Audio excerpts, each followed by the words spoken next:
Duas meninas de rua agarram o paletó de um milionário no meio da praça e gritam: "Ajuda nossa mamãe, ela tá morrendo." Ele tenta se afastar, até ver uma pulseira no pulso da menina. Congela.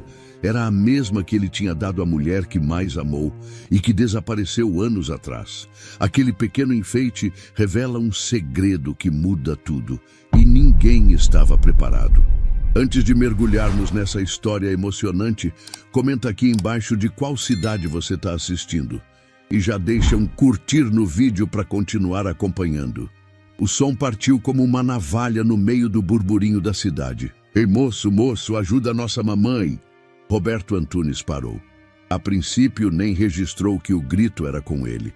Estava conferindo notificações em seu celular de última geração, prestes a chamar seu motorista, quando sentiu um puxão no paletó de linho italiano. "Pelo amor de Deus, moço, ajuda ela tá morrendo." Duas meninas, sujas, pequenas, gêmeas, devem ter o quê? 7, 8 anos. O coração de Roberto, aquele músculo que há tempos ele acreditava ter deixado de sentir qualquer coisa, deu um espasmo. Instintivamente afastou o braço, esperando que fosse algum truque. Golpe comum.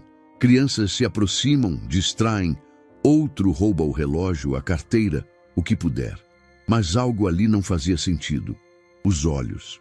Os olhos das duas meninas não pediam, imploravam. "Ela não consegue mais respirar, ela tá com febre há dias. A gente não tem mais para onde ir, por favor, moço, vem com a gente." A voz de uma delas, talvez Lia, trincava de desespero. A outra apenas chorava, agarrada à perna da irmã como quem segurava o próprio mundo. Foi quando ele viu um detalhe mínimo, uma pulseira no pulso fino da menina. Miçangas coloridas, desbotadas, quase soltas. Mas a combinação das cores, vermelho, branco, azul turquesa e uma miçanga preta no meio. Ele conhecia aquilo, tinha feito aquela sequência exata muitos anos atrás, sentado numa calçada com Beatriz. O ar fugiu de seus pulmões. O tempo pareceu desabar. "Como é que vocês... Onde ela tá? Vem! Por favor, moço, é sério. A gente não mente, a gente não rouba, a gente só quer salvar a nossa mãe." Ele olhou em volta. A praça pulsava com a pressa cotidiana. Vendedores gritando, carros buzinando, passos, celulares, fumaça de ônibus. Tudo continuava igual, menos ele. Algo em seu peito gritava mais alto que a lógica. Roberto guardou o celular no bolso e fez o impensável. Seguiu as meninas. Caminharam rápido. As gêmeas puxavam-no pelas mãos, atravessando quarteirões, cortando ruas que ele nunca tinha pisado. Descendo escadas que cheiravam a urina, passando por corredores grafitados, estreitos, escuros. O lugar parecia desmoronar à própria sombra. Chegaram a uma porta de zinco, quase caindo. Lia ou Luna, ele ainda não sabia diferenciar, bateu 3 vezes, depois uma, depois 2. Um padrão. A porta rangeu. Lá dentro, o cheiro era ácido. Suor, mofo, comida estragada, doença. "Mamãe, mamãe, ele veio! Mamãe!" Beatriz estava ali, ou o que restava dela. Deitada sobre um colchão imundo, envolta em um cobertor velho. Cabelos desgrenhados, pele pálida, os lábios ressecados. Os olhos semicerrados tentavam focar a filha que a chamava. Ela abriu a boca, mas não saiu som. "Meu Deus!" Foi tudo o que Roberto conseguiu dizer. Sentiu as pernas bambearem. Aquilo não era uma lembrança. Era agora. Era ela. Ele se ajoelhou. "Beatriz, sou eu, Roberto. Tá me ouvindo?" Ela tentou sorrir, mas apenas gemeu. Um som fraco, molhado. As meninas observavam, tremendo, segurando as mãos uma da outra. "Ela vai morrer, né?" disse uma delas. "Se a gente não fizer nada, ela vai morrer." Roberto tirou o paletó e cobriu o corpo da mulher. Tocou sua testa, estava em brasa. "Tem que levar ela, agora, para um hospital. Tem algum perto daqui?" "Elizabeth, mas é longe. A gente não tem ônibus, nem sabe se eles deixam entrar." "Não se preocupem." Roberto já sacava o celular, ligou para seu motorista. "Marcos, traga o carro agora. Vou te mandar a localização." "Senhor, Isso é na Zona Oeste. O senhor está... Agora, Marcos. Desligou. Voltou-se para as meninas. Arrumem o que precisarem. Vamos com ela agora. Ela não tem nada, só isso. Lia apontou para uma mochila rasgada com uma flauta doce saindo do zíper. Vocês vivem aqui? Desde que ela ficou doente. E antes, as ruas, tocando. Eu e a Luna batemos em latas. Ela toca flauta. A gente canta. Às vezes alguém dá uma moeda. Roberto engoliu seco. Minutos depois, o carro estacionava. Marcos desceu sem entender nada. Senhor, ajude-me a carregá-la, com cuidado. Depois você entenderá. No banco de trás, Beatriz ofegava. As meninas se abraçavam, suando de medo e alívio. Roberto olhava pela janela, o punho fechado. Aquela pulseira ainda martelava sua cabeça. Beatriz, gêmeas, rua, doença, esquecimento, mentira. Aquelas meninas eram dele? Ele precisava saber. O carro arrancou em direção ao hospital. E pela primeira vez em muitos anos, Roberto sentiu medo. Medo de respostas. O carro rasgava a cidade como se não houvesse mais amanhã. No banco de trás, Beatriz arfava em silêncio. Seus olhos reviravam e os gemidos intermitentes faziam a pele de Roberto gelar. Ele segurava sua mão, tentando manter a consciência dela com palavras que pareciam irrelevantes diante do estado em que ela se encontrava. Fica comigo, Beatriz. Estamos indo. Aguenta só mais um pouco. Lia e Luna estavam no banco ao lado. A cada suspiro ofegante da mãe, os olhos das meninas se encolhiam de pavor. Luna começou a murmurar uma música baixa, uma melodia infantil, como se cantasse para afastar o medo. Ela sempre dizia que cantar espanta os monstros, sussurrou. Roberto não respondeu. Estava concentrado em controlar a ansiedade, como quem tenta impedir um copo trincado de explodir. O carro fez uma curva brusca e parou diante da emergência do Hospital Elizabeth, uma unidade pública de média complexidade. Roberto não hesitou. Desceu, abriu a porta e, junto do motorista, carregou Beatriz nos braços, como quem transporta algo quebrado e precioso. Precisamos de atendimento imediato, gritou ao entrar. Ela está com febre alta, falta de ar, pode estar desidratada ou com infecção grave. A recepcionista olhou por cima dos óculos, analisando o caos repentino. Identificação da paciente? Beatriz Lopes. Por favor, ela precisa de ajuda agora. As filhas me encontraram na rua. Tem convênio? Paga o que for. Particular. Chame o plantonista. Rápido. A enfermeira correu, pegou a maca e, em segundos, a equipe já a empurrava para dentro. Roberto tentou acompanhá-la, mas foi barrado na porta da ala de triagem. Só profissionais autorizados, senhor. Ele recuou, respiração curta. As mãos tremiam. Virou-se e viu as meninas paradas, imóveis. Um contraste cruel. A infância em pé, sozinha, diante de um hospital impessoal. Vocês estão bem? Perguntou, tentando suavizar a voz. Lia assentiu, mas seus olhos continuavam fixos na porta para onde a mãe havia sido levada. Luna estava sentada, com a flauta nos joelhos, girando-a lentamente entre os dedos. Ela vai morrer? Lia perguntou sem rodeios. Roberto ajoelhou-se para ficar na altura delas. Não, a gente trouxe ela a tempo. Ela vai receber tudo de que precisa agora. Mas e se não for a tempo? Ele engoliu seco. Era uma pergunta justa. Luna, ainda de cabeça baixa, completou. É a terceira vez que ela apaga assim. Na primeira, a gente conseguiu acordar ela com água. Na segunda, demorou mais. Agora, silêncio. Roberto puxou um banco próximo. Sentou-se ao lado delas. Pela primeira vez, não havia cronograma, notificação, e-mail ou conferência importante. Ali, só havia o som do hospital e o vazio de quem não sabia mais o que vinha depois. Vocês disseram que vivem nas ruas, sozinhas? Lia respondeu primeiro. Desde que a mamãe ficou ruim. Antes a gente ficava em abrigos, mas expulsaram ela. Diziam que ela não podia ficar sem trabalhar e ela já estava doente. Vocês têm alguém? Avós, tias, qualquer parente? As duas balançaram a cabeça. Nunca conhecemos ninguém, só ela. E o pai? Arriscou Roberto. Lia olhou para ele de um jeito estranho, como se a pergunta não fizesse sentido. A mamãe dizia que ele era bom, mas foi embora antes de saber. A gente tentou procurar uma vez, mas nem nome a gente tinha. Roberto sentiu o estômago se revirar. Aquela frase martelou. Antes de saber, ela contava como ele era, contava que ele falava bonito, que fazia piada sem rir, que tinha cheiro de sabonete caro. Luna riu levemente, a primeira risada desde que ele as viu. E por que você riu?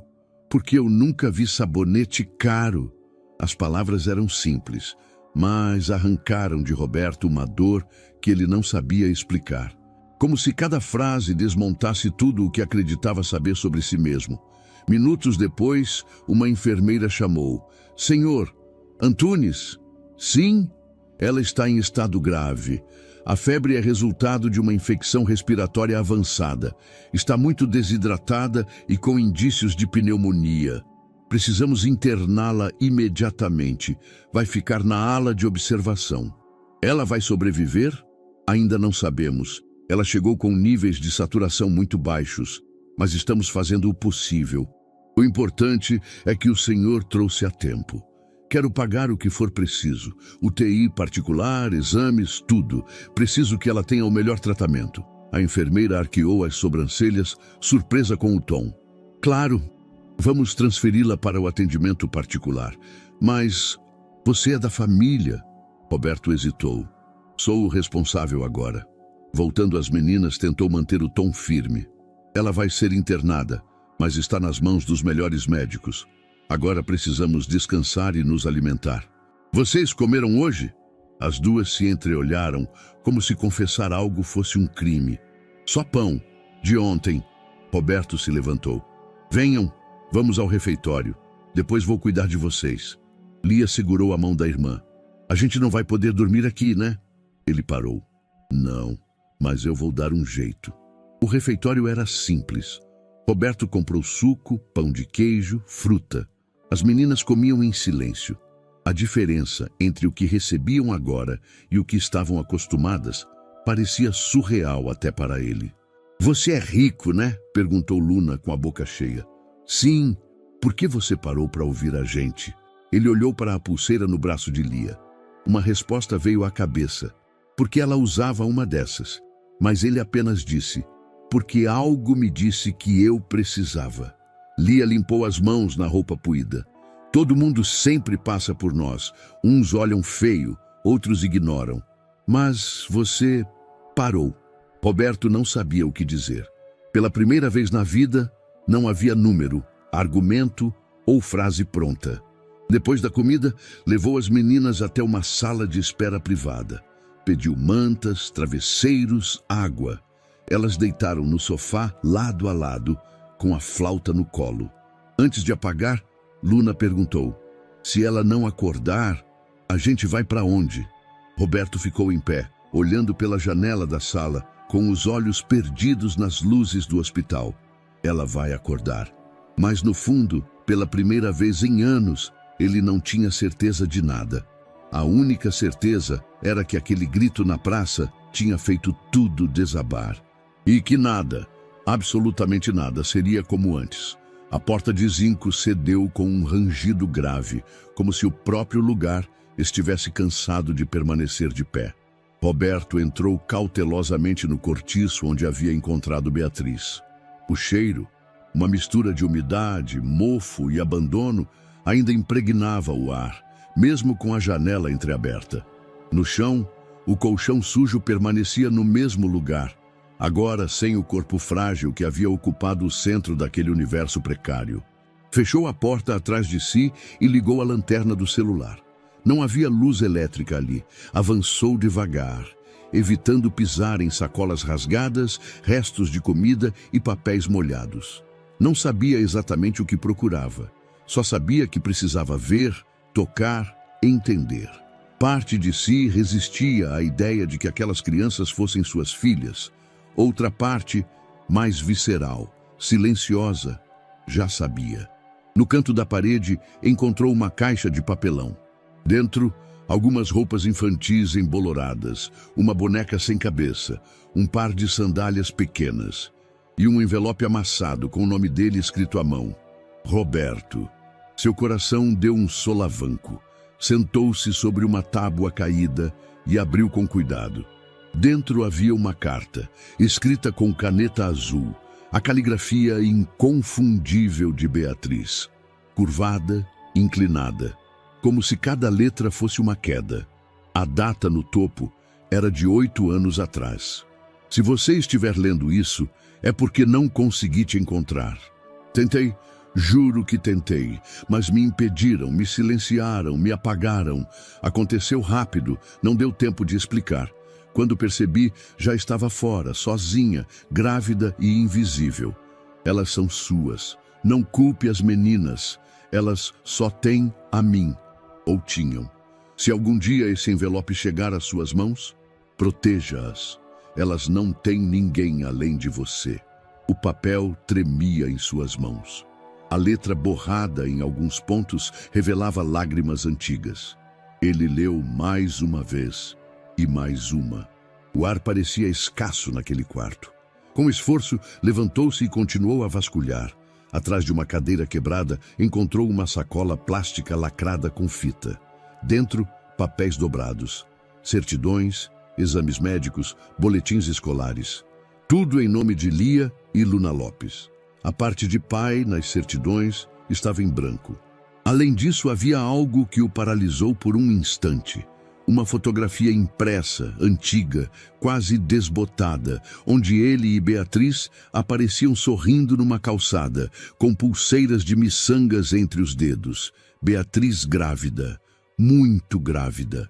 Ele não sabia da foto, não lembrava de ter sido tirada, mas estava ali. Fechou os olhos por um segundo, engolindo a mágoa e a culpa como quem engole fogo. Pegou os documentos e colocou numa pasta improvisada. Sabia o que tinha que fazer. Na manhã seguinte, estava de volta ao hospital. Lia e Luna estavam acordadas, sentadas no chão da sala de espera, desenhando em papéis de rascunho que uma enfermeira havia trazido. Usavam canetinhas gastas, criando figuras infantis de árvores, casas e uma mulher sorridente com 2 corações nas mãos. "Vocês dormiram bem?" perguntou. "As cadeiras são duras", disse Luna, "mas a gente já dormiu em piores."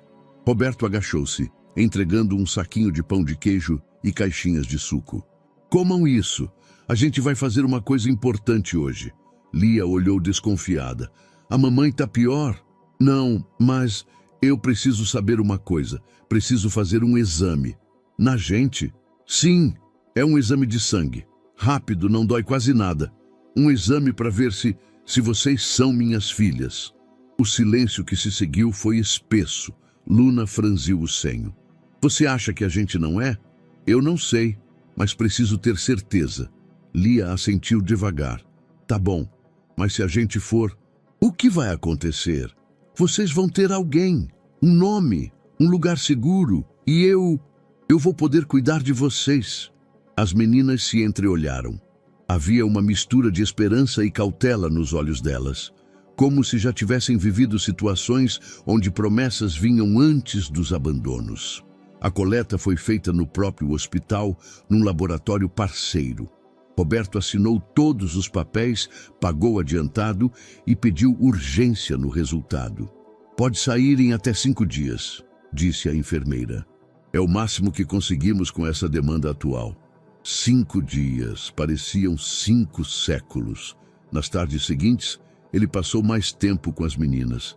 Beatriz permanecia internada, consciente por poucos minutos. Depois, apagava novamente. Os médicos estavam otimistas, mas cautelosos. Enquanto isso, Roberto dividia as horas entre reuniões adiadas e visitas às gêmeas. Descobriu que Lia gostava de desenhar mapas, que Luna tocava flauta desde os 5, quando uma senhora da praça deu uma usada para ela. Descobriu também que elas se viravam melhor do que muitos adultos que conhecia. Num fim de tarde, sentados no banco de uma área aberta do hospital, viu Luna improvisar uma música e Lia batucar na mochila como percussão. Pessoas ao redor começaram a sorrir. Algumas jogaram moedas. Roberto observou em silêncio. O som era puro. A cena, absurda. As filhas, que talvez fossem suas, tocando como se aquilo fosse tudo o que tivessem. E era. Ali, sentado, cercado por barulho de ambulância, cheiro de hospital e sons infantis, ele percebeu que algo havia mudado. Uma fresta tinha se aberto. Algo dentro dele começava a derreter. Talvez fosse amor. Talvez fosse arrependimento. Talvez fosse só o começo. Beatriz não acordou naquele dia, nem no seguinte. Os médicos diziam que ela oscilava entre a consciência e a exaustão profunda, um mecanismo do corpo para priorizar a sobrevivência. A infecção estava sob controle, mas o organismo ainda estava em colapso. Roberto passava horas sentado ao lado do leito, observando cada suspiro, cada movimento involuntário das mãos dela, como se esperasse uma senha silenciosa que a despertasse de vez. Em certo momento, viu que um dos bolsos da mochila improvisada trazida pelas meninas estava fechado com um zíper frouxo. Puxou devagar. Dentro, encontrou um pequeno caderno de capa gasta com páginas amarelecidas pelo tempo. Papel reciclado, costura artesanal. Parecia um diário. Na contracapa, rabiscado em letras pequenas: "Caso eu suma, leia." Ele abriu. As primeiras páginas traziam anotações simples: datas, compromissos médicos, observações de febre, tosse, manchas. Depois, os registros ganhavam outro tom. Tentaram de novo. Dessa vez, um carro me seguiu até a feira. Não posso confiar em ninguém. Até aquele advogado da família me olhava estranho. Lia e Luna estão crescendo. Precisam saber que não estão sozinhas. Enviei a carta para o endereço antigo do escritório. Voltou com carimbo. Destinatário desconhecido. Liguei várias vezes. Sempre uma secretária. Depois desligavam na minha cara. Se acontecer algo comigo, Roberto precisa saber. Não foi minha escolha desaparecer. As palavras bateram em seu peito como murros invisíveis. Ela tinha tentado. Repetidas vezes. Tinha procurado. Gritado. E ele, cercado de reuniões de sua torre de vidro, nunca soube, ou nunca quis saber. Ele passou as mãos no rosto. O peso daquelas páginas era imenso. Fechou o caderno e o guardou no paletó. Precisava de respostas. A casa de Marta era um modelo de perfeição externa. Jardim podado, tapete alinhado, móveis que jamais pareciam usados. Roberto entrou sem avisar, como sempre pôde. A irmã, como de costume, estava com uma taça de vinho branco, sentada em frente à lareira acesa, embora fosse primavera. "Você veio sem avisar", disse ela, erguendo os olhos da revista. "Aconteceu algo?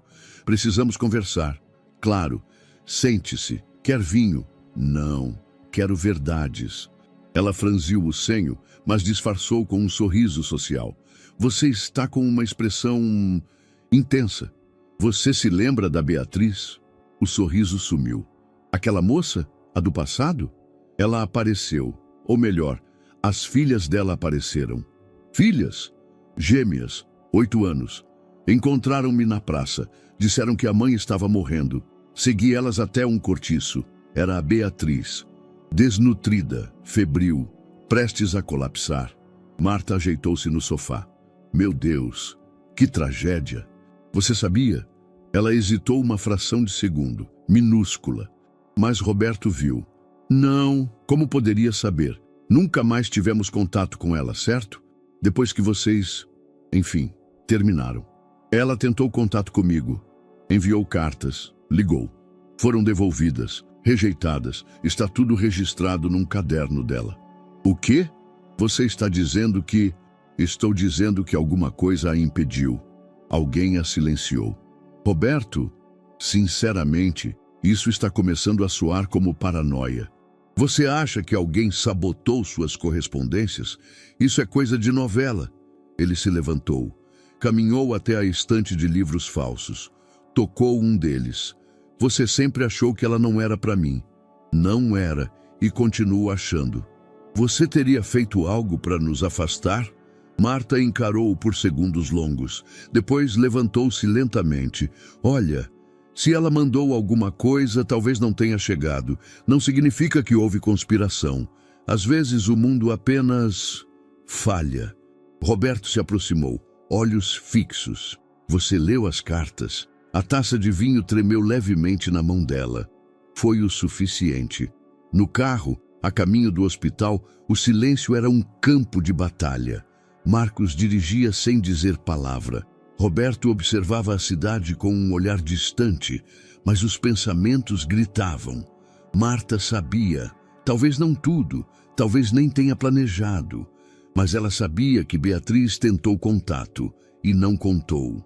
Na recepção do hospital, as meninas estavam desenhando de novo. Um sol ameno banhava o corredor por uma janela alta. Elas correram ao vê-lo. Ela acordou? Perguntou Luna. Não ainda. Você parece bravo, comentou Lia. Estou cansado. Ele sentou-se ao lado delas. Tirou do bolso o caderno de Beatriz e o colocou sobre o colo, como se fosse um objeto sagrado. As meninas observaram em silêncio. Ela escrevia muito aqui? Ele perguntou. Quase todo dia, mas escondido. Por quê? Porque ela dizia que às vezes as palavras podiam ser perigosas, que se alguém visse poderiam achar ruim. Roberto passou a mão sobre a capa, pensativo. Ela falava sobre mim? As duas assentiram. Dizia que você era um bom homem, mas que estava muito longe, e que talvez um dia voltasse. Luna completou. E que quando você voltasse, ia reconhecer a gente. A garganta de Roberto se apertou. Olhou para as duas, tão diferentes e tão idênticas, e sentiu-se tomado por uma mistura violenta de tristeza, fúria e ternura. Alguém tentou apagar tudo isso, mas não conseguiu. Ainda havia rastros, vozes, vida, e ele estava pronto para escutá-las. Roberto parou o carro em frente ao escritório da família. O prédio empresarial dos Antunes parecia menor do que antes. Ou talvez ele estivesse enxergando as coisas com outros olhos. Enquanto subia pelo elevador espelhado, lembrou-se das muitas vezes que passou por ali sem nunca questionar nada. Agora, tudo parecia suspeito, vazio. Ao sair no andar principal, foi recebido pela secretária com um sorriso mecânico. Bom dia, senhor Roberto. Celso está? Sim, na sala dele. Quer que eu avise? Não, eu mesmo falo com ele. Atravessou o corredor como um míssil prestes a explodir. Celso estava à mesa, lendo relatórios, com os óculos na ponta do nariz e uma calma de quem jamais foi tocado por pressa. Levantou os olhos quando viu o cunhado entrar. Roberto, que surpresa! Temos que conversar. Claro, sente-se. Roberto permaneceu em pé. É sobre Beatriz. Celso tirou os óculos, apoiou-os sobre os papéis. Soube que ela apareceu e que está hospitalizada. Soube por quem? Pela Marta. E o que acha disso? Que é uma situação delicada. Roberto se aproximou. Ela tentou entrar em contato comigo, Celso. Mandou cartas, ligou, tentou de tudo, mas todas as portas foram fechadas. Você está sugerindo que... Estou afirmando que houve interferência e que isso veio de dentro da família. Celso cruzou os braços. Olha, Roberto, entendo sua frustração, mas não acho produtivo desenterrar fantasmas. Você sabia que ela teve 2 filhas, gêmeas, minhas filhas? Celso piscou, mantendo a expressão neutra. Não. Você é advogado da família. Teve acesso a todos os registros. Me diga, nunca viu nenhuma informação relacionada a Beatriz? Nenhuma movimentação? Não que eu lembre. Se tivesse visto, teria dito. Mentira. A palavra saiu como um soco. Celso se enrijeceu. Roberto avançou um passo. Você sempre se manteve no meio das decisões da Marta, sempre cuidou dos interesses dela, da imagem da família. Não me diga que nunca participou das manobras para tirar Beatriz do meu caminho. Celso levantou-se devagar. Roberto, você está deixando suas emoções distorcerem sua lógica. Você é um homem de negócios. Precisa pensar com clareza.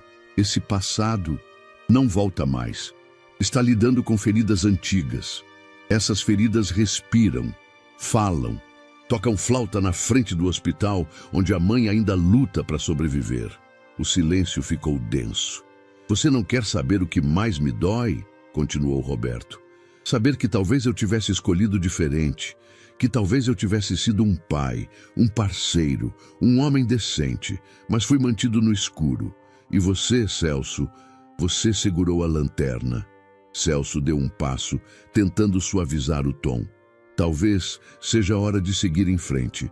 Você tem uma vida feita, um nome a zelar. Não jogue tudo fora por uma culpa que não é só sua. Você não entende, disse Roberto com os olhos cravados no dele. Não estou tentando salvar minha imagem. Estou tentando salvar quem eu era antes de vocês apagarem tudo. Saiu da sala sem esperar resposta. De volta ao hospital, caminhava pelos corredores com as mãos nos bolsos, como quem segura uma explosão interna. Encontrou Lia e Luna sentadas no chão, com um jogo de tampinhas de garrafa improvisado. Elas criavam regras, riam baixinho, se distraíam, como se o mundo ainda não tivesse quebrado. Oi, meninas, disse, parando diante delas. Oi, responderam em uníssono. Alguém falou com a mamãe hoje? Perguntou Lia. Não, os médicos disseram que ela está cansada, respondeu Luna. Roberto assentiu, sentou-se ao lado delas no chão.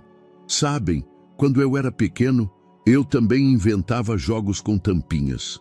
As meninas o encararam surpresas. Sério? Perguntou Lia. Sim. Minha irmã detestava. Dizia que era coisa de gente sem educação. Luna sorriu. A sua irmã é essa, Marta? É. Ela parece brava. Ela é, disse Roberto, com um tom mais pesado do que pretendia. Ficaram em silêncio por um instante. Você acha que ela queria que a gente sumisse? Perguntou Lia, de repente. A pergunta foi uma lâmina. Roberto não respondeu de imediato. Olhou para as tampinhas espalhadas no chão. Depois, para os olhos atentos da filha. Não sei, mas se quis, não conseguiu. As meninas sorriram, como se aquela frase fosse um escudo contra o mundo. À noite, já em casa, Roberto abriu o laptop. Acesso restrito aos arquivos antigos da empresa. Começou a buscar documentos, registros de chamadas, arquivos de entrada e saída do setor jurídico nos anos em que Beatriz desapareceu. Havia inconsistências, nomes de destinatários apagados, requisições feitas e canceladas no mesmo dia. Um telefone registrado com o número de Beatriz, classificado como inútil. Ali estava a sombra de algo maior. Não havia provas ainda, mas os rastros estavam por toda parte, e ele não ia parar até achar.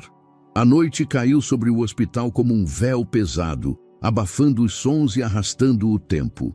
No quarto escuro, iluminado apenas pela luz do monitor cardíaco de Beatriz, Roberto observava a mulher desacordada. Seu rosto parecia mais tranquilo do que nos dias anteriores, mas ainda estava pálido, esculpido pela dor de anos silenciosos. No sofá ao lado, Lia dormia encolhida sob um cobertor fino. Luna estava acordada, sentada no chão, desenhando no verso de um folheto hospitalar com uma canetinha falhando. Roberto aproximou-se e sentou-se ao lado dela. O que está desenhando? Um mapa. De quê? Da cidade, das ruas por onde a gente passou. Ela virou o papel para ele. Havia linhas tortas representando avenidas, pequenos quadrados marcando Praça da Flauta, Sombra Boa, Dona dos Doces, Posto de Água. Vocês lembram de tudo isso? Tudo. Era o nosso mundo. Se a gente esquecesse, podia acabar dormindo no lugar errado, ou perto de quem não devia. Roberto passou os olhos pelos desenhos, sentindo o estômago embrulhar. E como era com a sua mãe? Luna pensou por um momento. Ela tentava fingir que não doía. Doía o quê? A cabeça, o peito, a saudade dela mesma. Ele a olhou de lado. E do pai de vocês? Ela falava muito? A Lia lembra mais. Como se ouvisse seu nome, Lia se mexeu no sofá, acordando lentamente. Os olhos arregalaram quando viu Roberto ali. Desculpa, dormi sem querer. Tá tudo bem, ele disse com um meio sorriso. Luna puxou a irmã para perto. Ele quer saber do papai. Lia abaixou os olhos. Ela falava que ele era bom, que foi embora porque teve que escolher entre a gente e o mundo dele. E você sentia falta dele? A pergunta pairou como uma brisa fria. Todo dia. Roberto sentiu um nó subir pela garganta. Queria responder algo, qualquer coisa que suavizasse aquilo, mas não conseguiu. Em vez disso, estendeu a mão devagar e tocou o ombro de Lia. Ela não se afastou. Tomando coragem, continuou. Teve um dia, a mamãe estava muito doente, com febre, tremendo, e não tinha ninguém. A Luna chorava. Eu fui pedir ajuda na padaria, mas mandaram eu sair.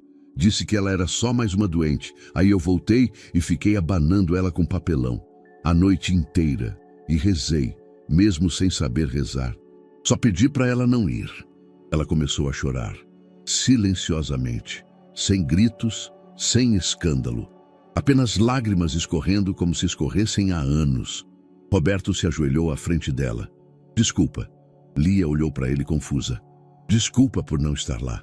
Desculpa por não saber de vocês, por não procurar, por não ser o que devia. Ela enxugou o rosto com o próprio punho. Você está aqui agora, mas isso não apaga o que passou. Nem tudo precisa apagar, disse Luna, mais calma. Algumas coisas a gente só aprende vivendo. Aquela frase ficou ecoando na cabeça de Roberto. Algumas coisas a gente só aprende vivendo. Horas depois, as meninas dormiam juntas na poltrona, cobertas com um lençol extra que uma enfermeira havia trazido. Roberto saiu do quarto em silêncio e caminhou até o corredor. Sentou-se sozinho, num banco encostado à parede, a cabeça baixa, as mãos entrelaçadas. Lembrou-se de Beatriz rindo num parque. Do jeito como ela contava histórias, criando vozes diferentes para cada personagem. Da noite em que ela lhe dissera, chorando, que não suportava mais ser invisível para a família dele. Ele não respondeu naquela noite.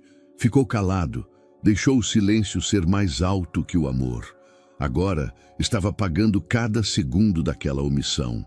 Mais tarde, Roberto comprou um suco e voltou ao quarto. Encontrou as meninas acordadas, desenhando de novo. Desta vez, algo diferente. É você, disse Lia, mostrando o papel. Havia um homem de terno segurando a mão de duas meninas. Um coração no céu. Sou eu? Ela assentiu. A gente desenhou como seria se eu fosse o pai, Luna completou. Se você tivesse aparecido antes. Roberto pegou o desenho com cuidado, como se fosse feito de vidro. Depois, sentou-se ao lado das duas e ficou ali, sem palavras, apenas presente.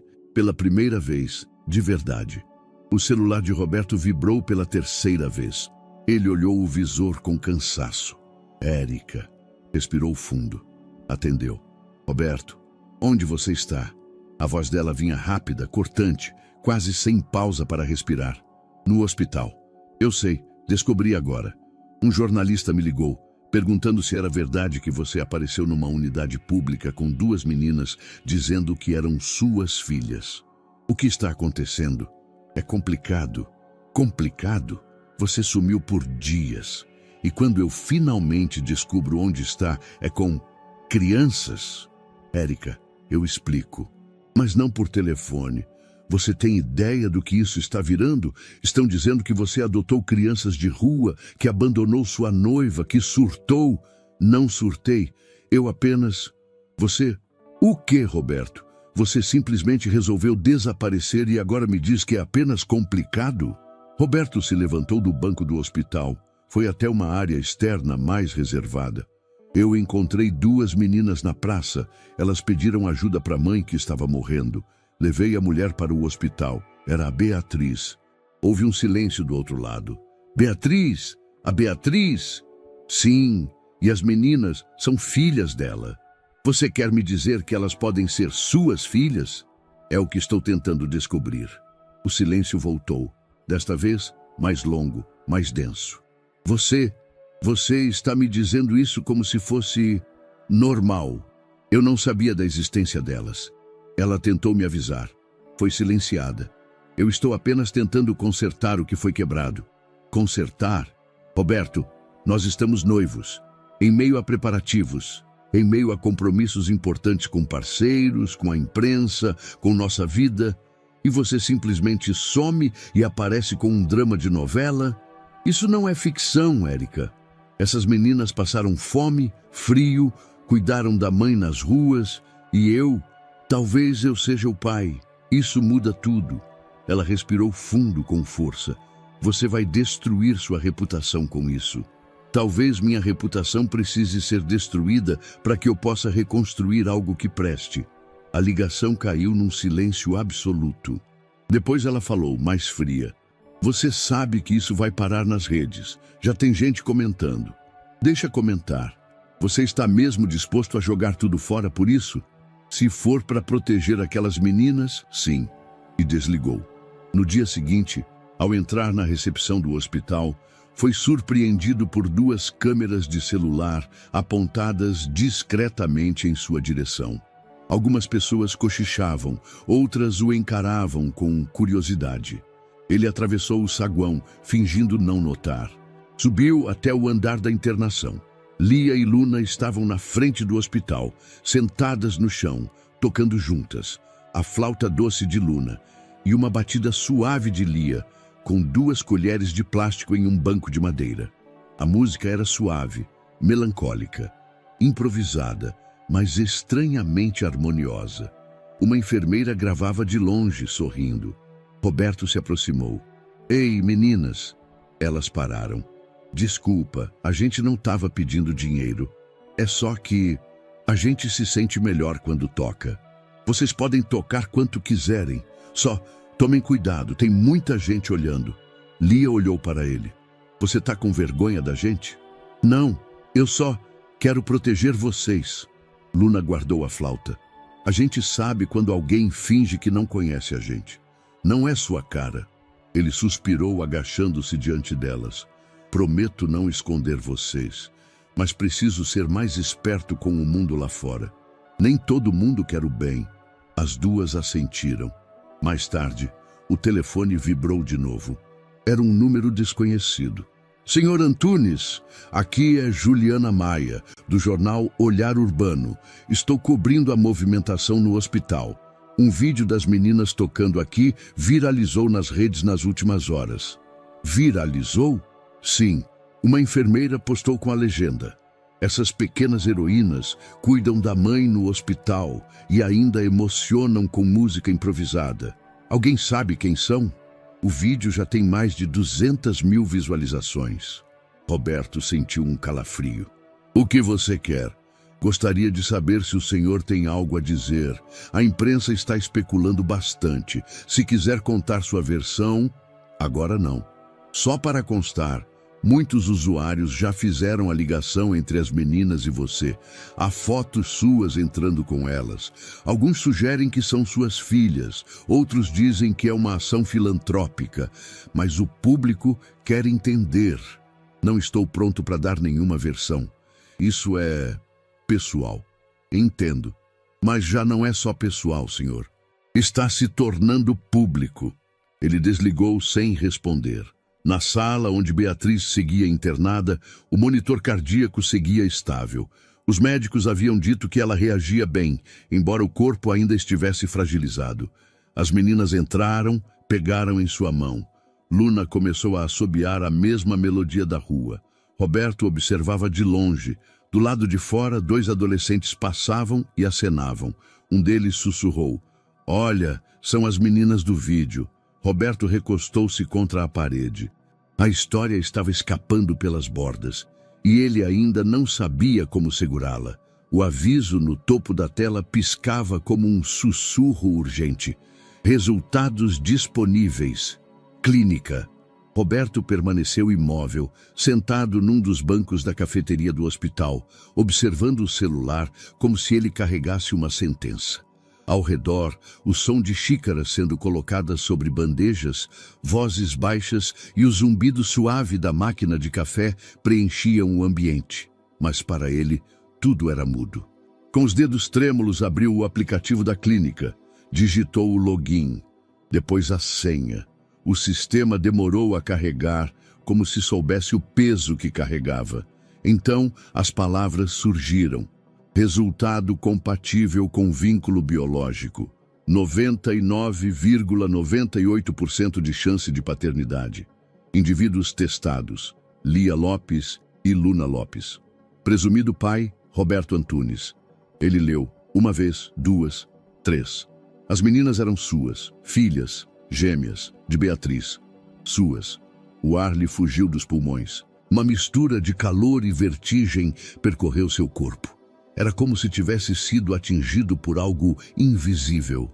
Um soco na alma, um clarão no meio da escuridão. Por anos, vivera acreditando que o passado havia simplesmente se desfeito. Que certas histórias, por mais intensas que fossem, tinham um fim silencioso. Mas agora, ali, diante daquelas palavras, entendia que o passado tinha sobrevivido e estava vivo, com olhos castanhos e pulseiras de miçanga. Guardou o celular com cuidado. Precisava vê-las agora. No saguão do hospital, Lia e Luna estavam sentadas no chão, próximas a uma coluna de vidro, dobrando panfletos coloridos com atenção.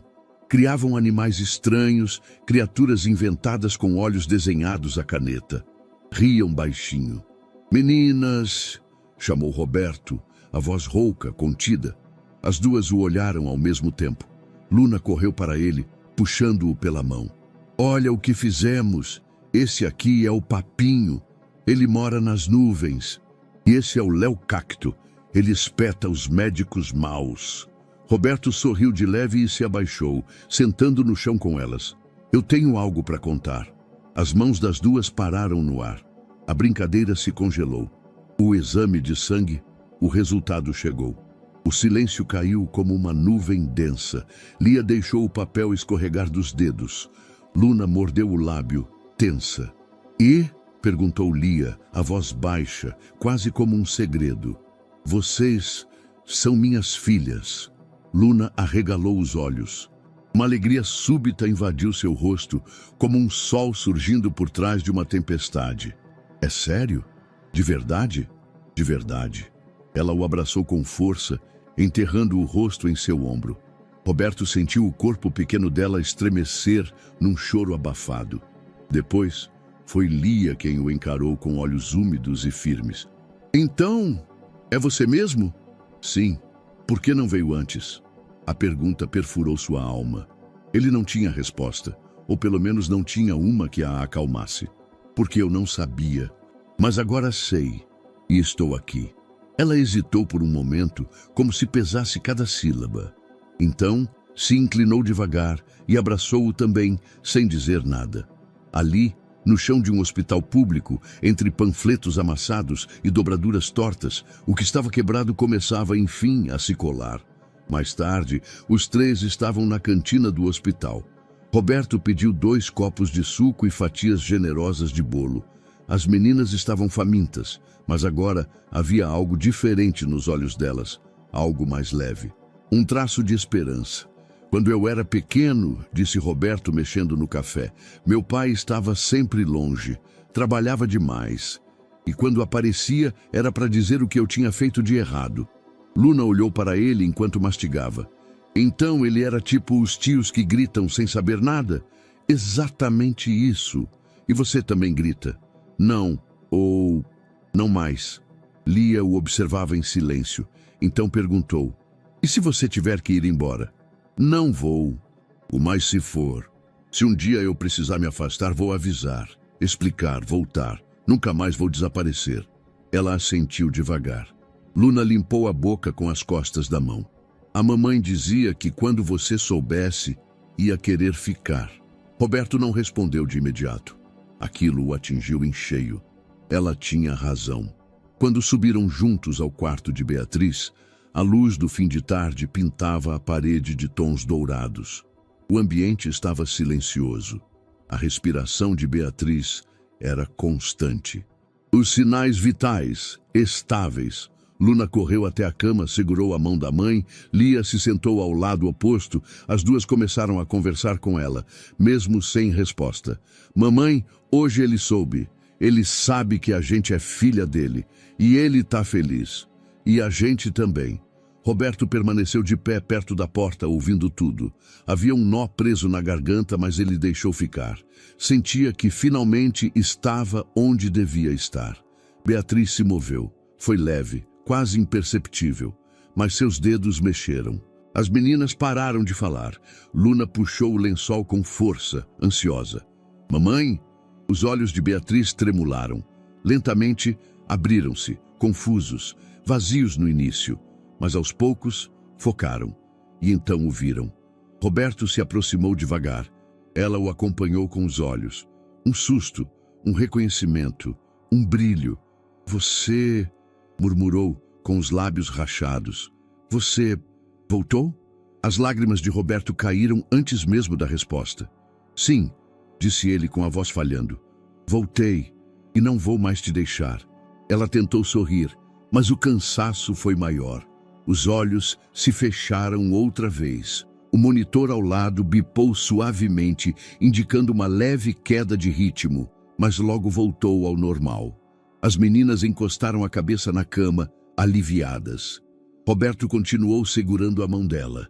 Aquelas duas palavras, você voltou, ecoavam dentro dele como um hino. Ela não perguntara por quê, nem onde estava, nem por que demorou tanto. Apenas reconheceu sua presença e aceitou. E talvez, naquele momento, isso fosse tudo o que ele precisava. O silêncio do antigo escritório da família Antunes não era só físico, era um silêncio moral, enterrado em camadas de veludo, madeira de lei e memória. Roberto entrou sozinho, com a chave antiga que Marta não soube que ele ainda guardava. O ambiente permanecia intacto desde o falecimento do pai. As cortinas pesadas estavam fechadas, o ar estagnado.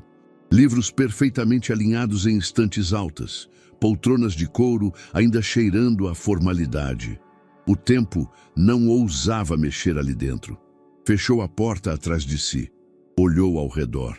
Não sabia exatamente o que procurava, mas o instinto lhe dizia que havia mais naquela sala do que os olhos poderiam ver. Caminhou até a escrivaninha imponente de madeira escura. O tampo, embora polido, apresentava marcas sutis de uso, arranhões, manchas de copo, vincos de papel. Puxou a primeira gaveta. Nada além de blocos antigos, canetas tinteiro, um carimbo com o brasão da empresa. A segunda, pastas vazias, algumas cartas da década de 80. A terceira parecia emperrada. Forçou. Um clique. Algo destravou. Dentro, uma caixa metálica, pequena, com um cadeado simples.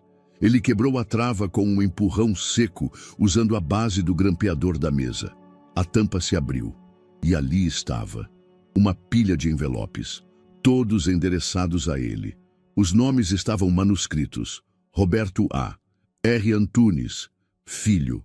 Alguns estavam ainda lacrados, outros abertos e reencolhidos de forma irregular. Havia também cópias de cheques nominais para Beatriz, alguns cancelados, outros endossados e jamais descontados. As mãos de Roberto tremiam enquanto folheava os papéis. A primeira carta datava de 8 anos atrás. Roberto, eu tentei. Você não me atende mais. Marta desligou na minha cara. O advogado me ameaçou. Disseram que eu estava atrás da sua fortuna. Eu não quero nada disso. Só quero que você saiba que estou grávida. Gêmeas. São suas.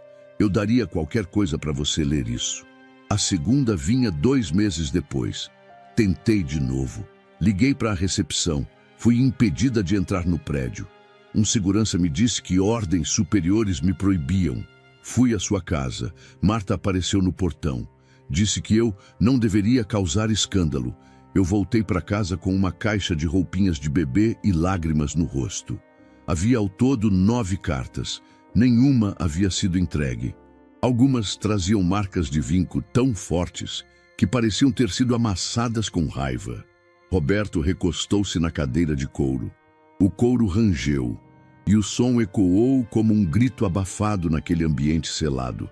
As cartas não apenas confirmavam o que Beatriz registrara em seu caderno. Elas escancaravam. A sabotagem não fora acidental, fora meticulosa, deliberada, pessoal. Levantou-se com brusquidão. Abriu a porta lateral da sala, uma antiga entrada de funcionários. Ali, caixas de documentos estavam empilhadas, muitas seladas, mas uma, menor, estava aberta, com papéis espalhados. Puxou alguns, cópias de relatórios da empresa, memorandos internos. E no meio deles, um recibo manuscrito com o nome de Marta. Ao lado, um cheque de alto valor cancelado, endereçado à mesma pessoa que aparecia nos registros de Beatriz como o senhorio do cortiço. Coincidência? Não. Ele sabia que não era. As conexões estavam se formando com clareza dolorosa. Marta havia pagado para manter Beatriz longe, para que ela desaparecesse, e com ela, as filhas. De volta ao centro da sala, Roberto sentou-se no chão, espalhando as cartas ao redor. Era como montar um quebra-cabeça de papel, cada peça encharcada de uma verdade negligenciada. Pegou um envelope em branco. Dentro, um papel rabiscado, sem data.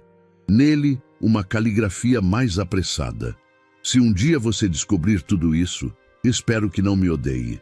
Eu só quis proteger o que restava de mim. Mas me tiraram tudo, até a chance de te olhar nos olhos.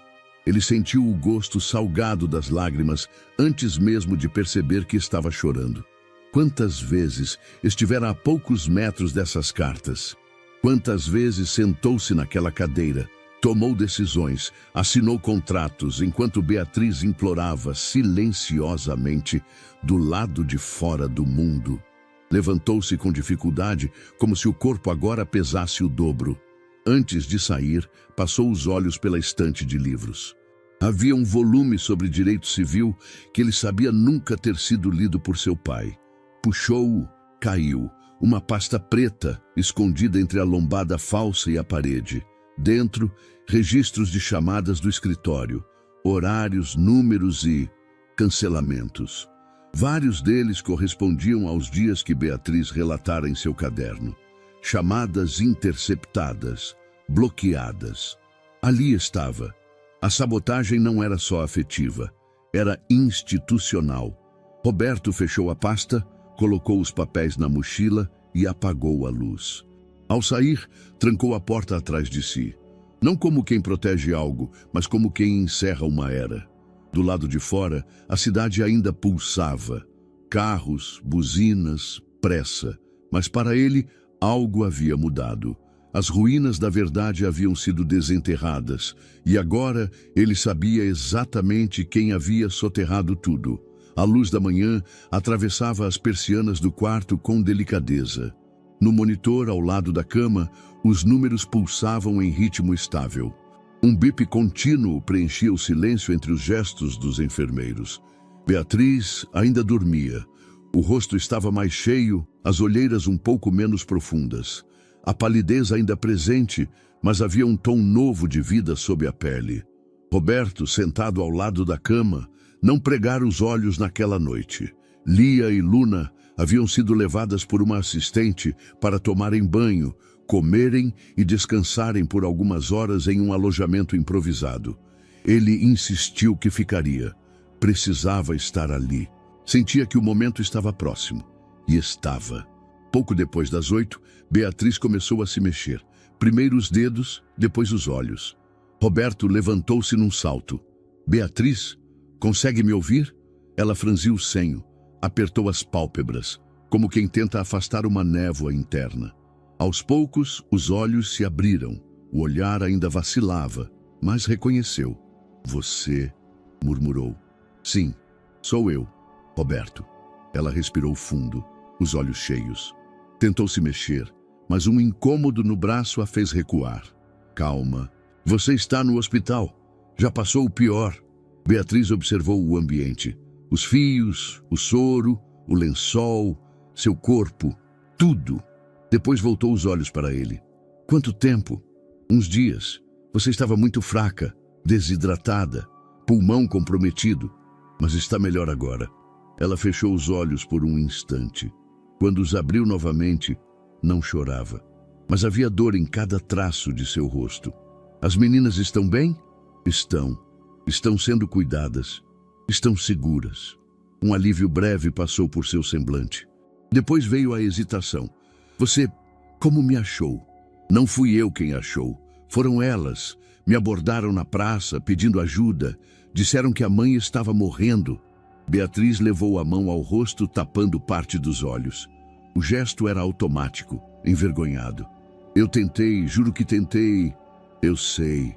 Ela o olhou. Você sabe? Ele assentiu devagar. Encontrei suas cartas no antigo escritório, guardadas, lacradas, escondidas. Vi os cheques, os registros, os telefonemas bloqueados. Vi tudo. Beatriz não respondeu. Respirou fundo, como quem carrega uma década nas costas. Eles me apagaram.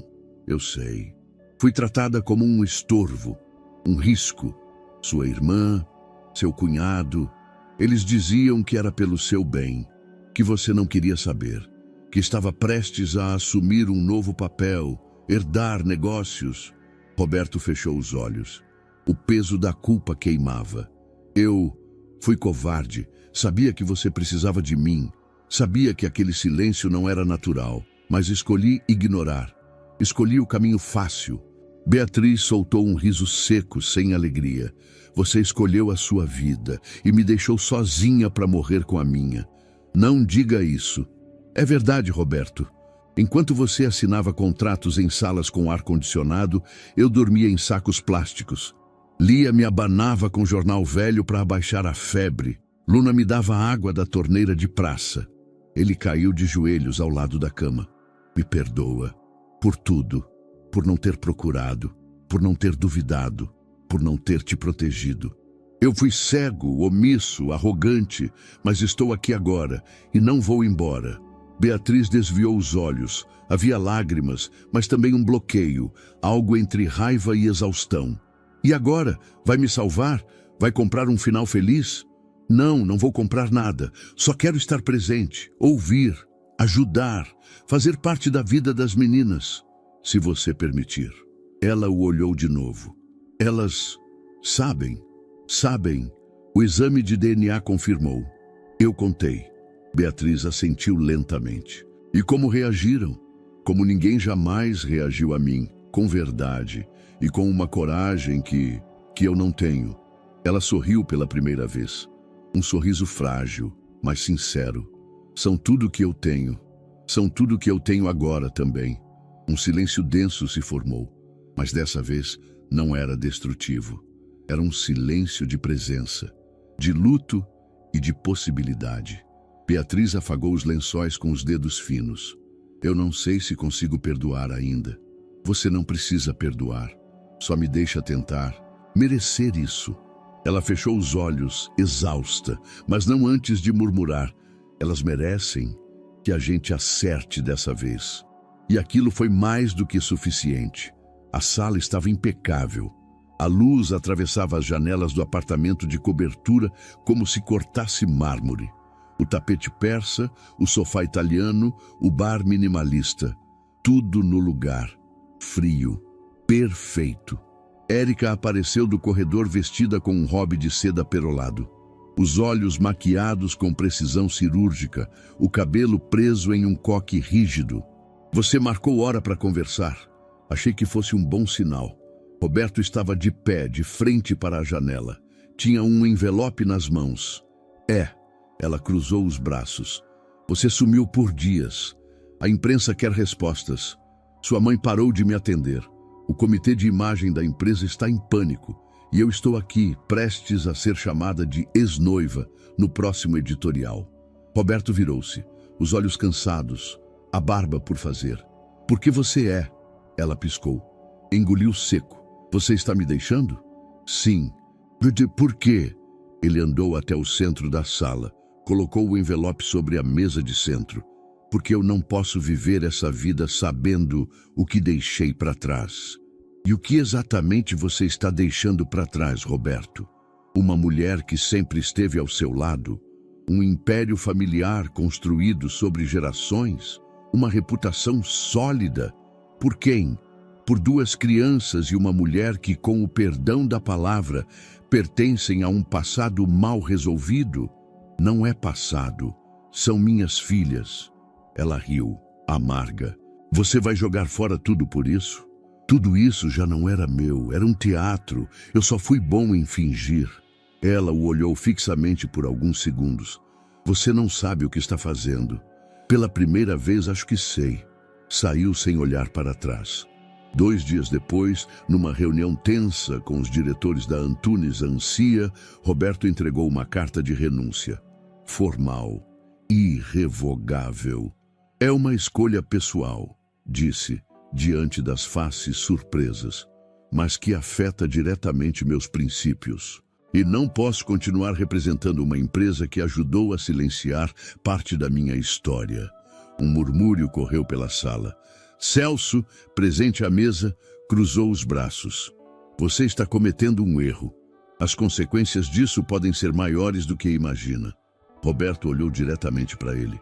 Já enfrentei consequências muito maiores por não ter feito nada. Agora, pelo menos, eu escolho o caminho. Pegou sua pasta e saiu. O novo apartamento não tinha porteiro, nem elevador. Era um sobrado reformado, em uma rua tranquila, com janelas amplas, piso de madeira e uma varanda pequena. O aluguel era modesto, mas o suficiente para recomeçar. Lia e Luna entraram correndo com sacolas nas mãos. Esse é o nosso quarto? Tem uma janela. A gente nunca teve uma janela assim. Tem pia no banheiro e água quente de verdade. Roberto observava a cena com um sorriso discreto. Havia caixas para desempacotar, móveis por montar. Mas havia riso, havia voz. Havia algo que ele não escutava há anos. Vida. Sentou-se no chão, ainda sem tapete, enquanto Luna tirava a flauta da mochila e começava a improvisar uma melodia. Lia batucava em uma caixa vazia, criando ritmo. Tá parecendo uma banda, disse ele. Lia riu. A banda do recomeço. Mas a escolha veio com o peso do mundo. Nos dias seguintes, começaram a circular colunas em jornais e revistas sociais.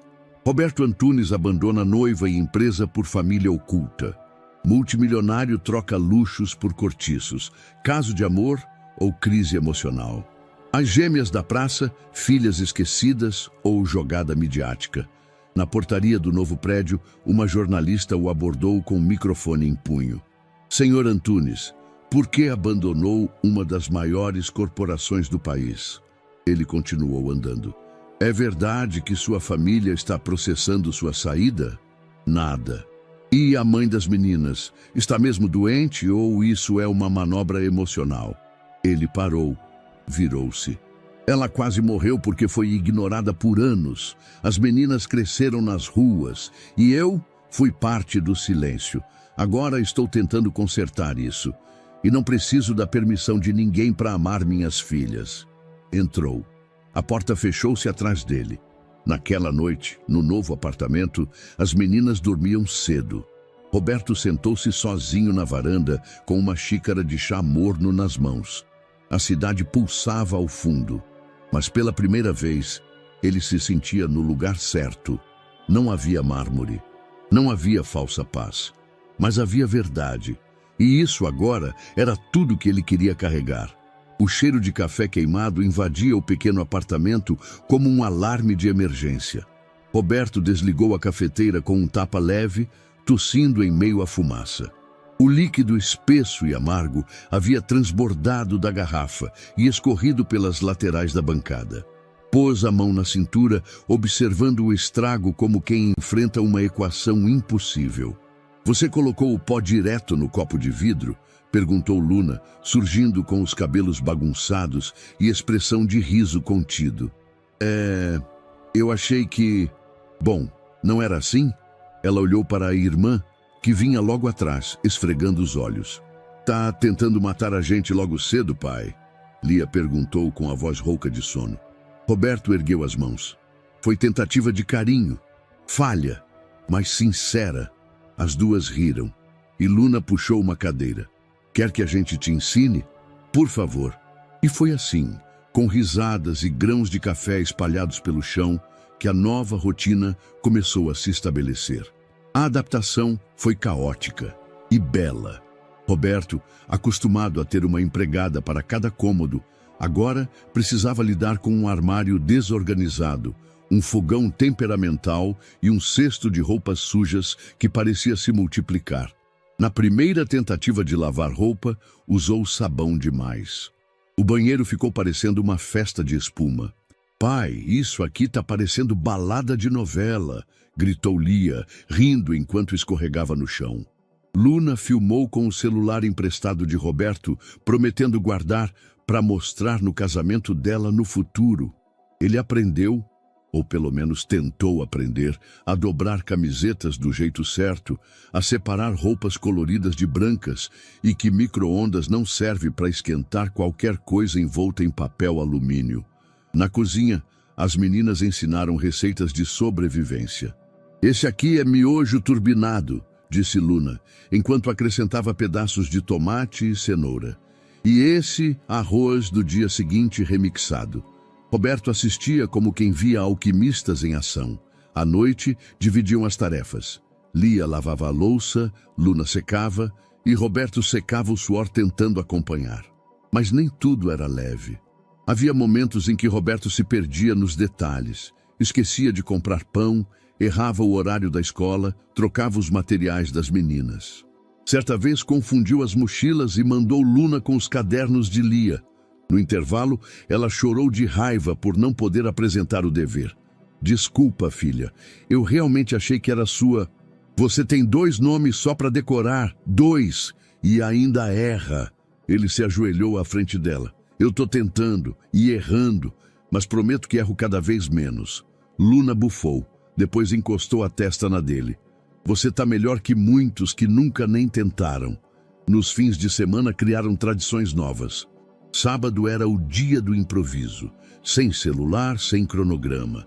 Passeavam por feiras de rua, comiam pastel, compravam frutas. As meninas mostravam seus antigos pontos de música, contavam histórias dos dias em que tocavam por moedas. Ali foi onde um moço nos deu uma coxinha inteira. E ali foi onde a gente quase foi levada por uma mulher que dizia que ia dar banho e penteado. Mas a gente correu. Roberto ouvia tudo em silêncio, absorvendo o passado delas com o cuidado de quem lê um livro delicado. Cada relato era uma cicatriz invisível, mas viva. No domingo, liam juntos. Lia gostava de poesia, Luna preferia histórias engraçadas. Roberto lia trechos, interrompido por perguntas inesperadas. "Pai, o que é solidão de vidro?" "É quando a gente parece forte, mas qualquer coisa pode nos quebrar." Elas ficavam em silêncio por segundos. Depois, continuavam a leitura. Um dia, ao chegar da escola, Lia entregou um bilhete. "É para você, da diretora." Roberto leu. Era um convite para uma reunião sobre o desempenho surpreendente das meninas e um agradecimento pelo envolvimento paterno. Ao assinar a resposta, percebeu que escrever pai de Lia e Luna doía menos no papel do que em seu peito. Agora era natural. Naquela noite, enquanto as meninas dormiam, ele foi até o quarto delas.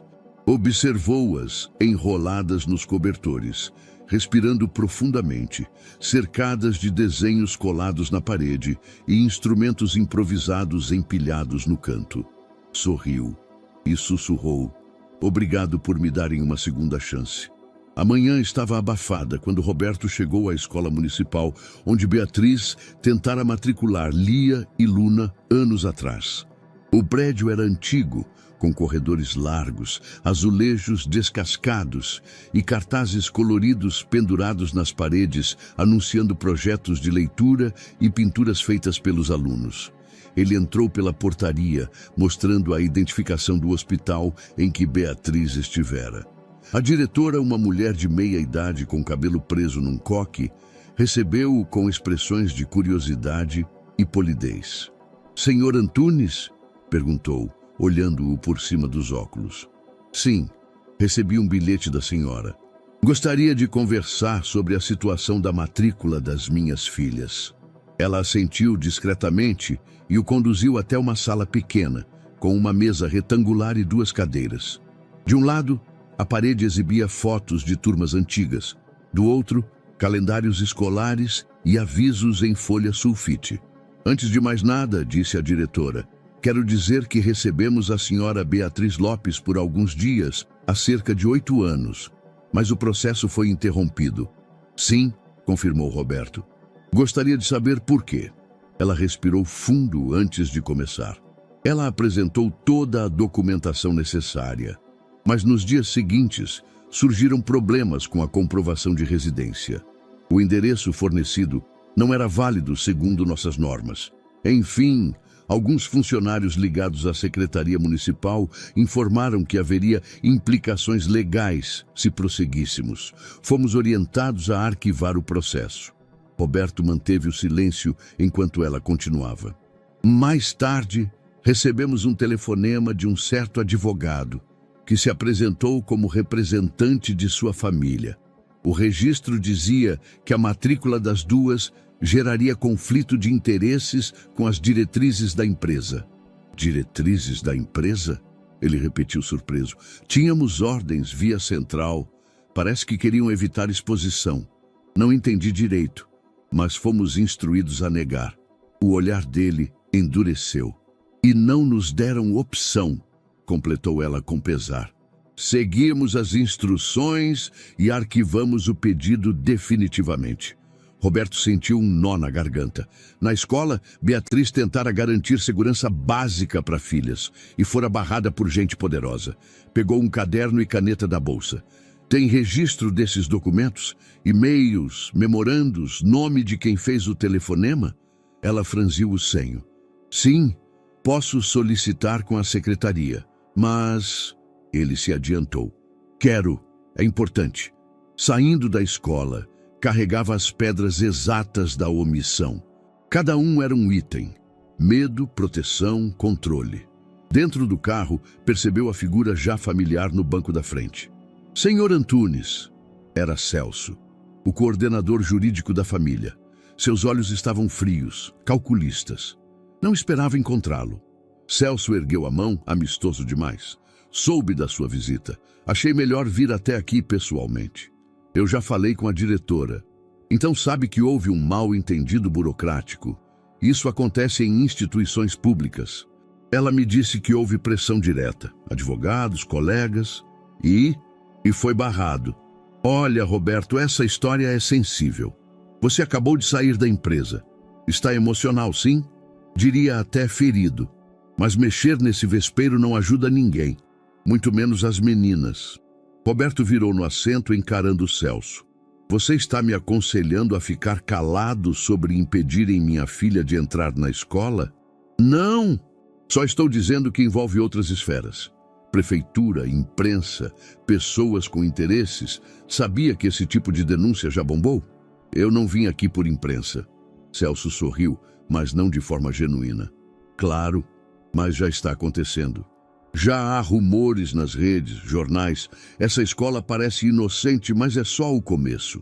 A omissão não é inocência. Talvez. Mas você precisa provar isso. Acionou advogados? Em breve. Agora preciso dos documentos. Celso suspirou e centrifugou uma caneta entre os dedos. Você sabe que eu posso facilitar isso. Mentir para reconquistar alguma glória na família. As diretorias ainda querem que você reconsidere. Roberto balançou a cabeça com força. Não. Celso calmamente guardou a caneta. Então espero que saiba o que está fazendo. A influência que você tem pode virar contrária a fim. E saiu do carro sem esperar resposta. Mais tarde, de volta ao apartamento, Lia o encontrou folheando papéis no sofá. Pai, tá tudo bem? Vou ficar. Acabei de saber que tentaram barrar vocês na escola. Lia ficou séria. Luna apareceu por trás dela. Eles tentaram parar a gente na escola? Sim, disseram que era por causa da minha família. Acha que foi mesmo por isso? Sim. Lia respirou fundo. Nossa mãe só queria que a gente estudasse. Luna puxou a mão dele. Vamos estudar agora. De verdade. Ele abraçou as duas. Sim, vamos. O escritório de Marta era exatamente como ele se lembrava. Discreto, elegante e milimetricamente organizado. Cada objeto em seu devido lugar, cada gaveta etiquetada com nomes frios: contratos, fiscal, recursos humanos. Roberto entrou com a chave reserva que Beatriz mencionara em uma anotação antiga, num bilhete guardado entre seus pertences. Agenda Marta, fundo da prateleira do armário de vidro, dizia o papel amarelado. Ele foi direto ao armário. Na prateleira inferior, atrás de uma pasta de arquivos mortos, encontrou uma caixa de papelão marrom, quase esquecida. Dentro dela, cadernos espiralados, pequenos, encapados com tecido cinza. 3 agendas, todas com o nome M. Antunes, gravado em baixo relevo. Abriu a de 2015. Anotações metódicas preenchiam as páginas. Compromissos bancários, reuniões familiares, referências cruzadas com nomes de advogados, códigos internos. Mas foi quando virou para o mês de julho que os registros começaram a mudar. 17 de julho, B apareceu no prédio. Avisar Celso. 19 de julho, fotos no portão da empresa. Providenciar dispersão. 22 de julho, enviado aviso ao diretor da escola. Confirmar negativa. Roberto sentou-se lentamente na poltrona de couro clara. O coração batia forte. Virou a página. 31 de julho, resolver questão do cortiço. Pagamento pendente ao senhor Adalberto. A caligrafia era firme, regular, sem remorso, como quem agenda um jantar ou uma entrega de documentos. O nome de Beatriz aparecia pelo menos 6 vezes em anotações espalhadas ao longo daquele ano. E em setembro, uma nota mais direta: cessar tentativas. M deve desaparecer. Roberto se levantou de súbito. Aquilo não era apenas um afastamento, era perseguição. Foi até a janela. Precisava respirar, mas o ar parecia mais denso. A cidade agora era um tabuleiro, e Marta não apenas jogava. Ela manipulava peças sem que ninguém percebesse. Pegou outra agenda. 2017. Mais registros. Contato com o inspetor-chefe, mesma postura. Risco de imprensa. Alerta ao jurídico. Celso cuidará da versão oficial. Celso. Marta. A máquina havia sido bem lubrificada. Um sistema de silêncio operando nas sombras, enquanto Beatriz caía em esquecimento. E Roberto, como peão adestrado, vivia alienado. Na última agenda, a mais recente, uma anotação o paralisou. Filhas crescendo, talento com flauta, cuidado com visibilidade. Ela sabia das meninas, sabia onde estavam, sabia do que faziam. E mesmo assim, não interveio. Ou pior, vigiou. Ele fotografou todas as páginas relevantes, colocou as agendas em sua mochila e trancou o armário de novo. Passou um pano no tampo da mesa, apagando qualquer traço de sua presença. No elevador, o reflexo no espelho mostrava um homem diferente. Olhos duros, mãos firmes. O choque já tinha dado lugar à raiva. De volta ao apartamento, Lia e Luna estavam na sala, desenhando. Roberto largou a mochila no canto e se sentou no chão com elas. Pai, tá tudo bem? Ele hesitou, mas sorriu. Descobri umas verdades. Agora sei quem fez o quê. E agora? Perguntou Lia. Agora a gente vai em frente, mas sem mais mentiras. Luna entregou um desenho, um violino desenhado em giz de cera, com uma nota musical saindo dele em forma de coração. Para você lembrar de respirar. Ele segurou o desenho com as mãos trêmulas. Muito obrigado. Naquela noite, enquanto elas dormiam, Roberto abriu as fotos no celular. Ampliou uma anotação. Arquivo pessoal. Destruir até setembro. Mas setembro havia passado, e os rastros estavam vivos. A petição foi protocolada numa manhã fria e nublada, como se o céu também esperasse por justiça. 42 páginas detalhando as manobras silenciosas de Marta Antunes e Celso Andrade para apagar a existência de Beatriz e das meninas. Na capa, o título seco: Ação de responsabilização e revisão de tutela familiar.